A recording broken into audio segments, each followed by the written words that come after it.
ढारे चलल जाई भोला जी के गाँव में। चलल जाई जल ढारे भोला जी के गाँव में। कान पे कामर धाले रे भौजी घुघरू बांध ले पाँव में। कान पे कामर धाले रे भौजी घुघरू बांध ले पाँव में। जलवा ढारे चलल जाई भोला जी के गाँव में। चलल जाई जल ढारे भोला जी के गाँव में।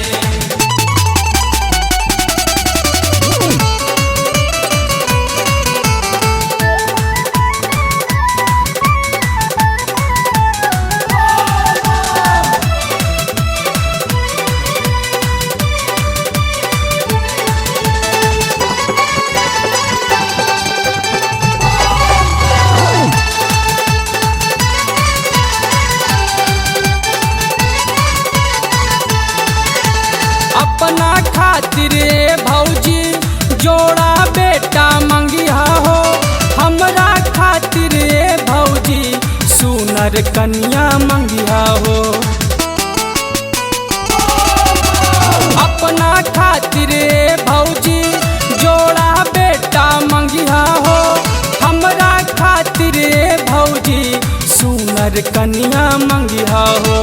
सावन के दिन ओनिए बीत भक्ति औरी भाव में। सावन के दिन ओनिए बीती भक्ति औरी भाव में। जल ढारे चलल जाई कृपानाथ के गाँव में।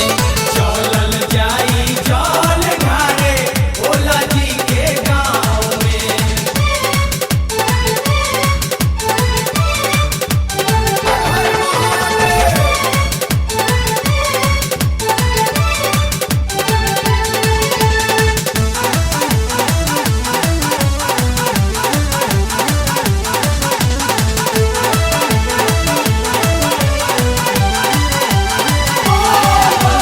सावन में जो देव घर जाके शिव पर जल चढ़ैबू हो। जवन जवन चाहेलू बिन मांगे तू पैबू हो। ए भौजी सुनो, सावन में जो देव घर जाके शिव पर जल चढ़ैबू हो। जवन जवन चाहेलू बिन मांगे तू पैबू हो। कहे मिथिलेश की सुख ही सुख बा भोला से लगाओ में।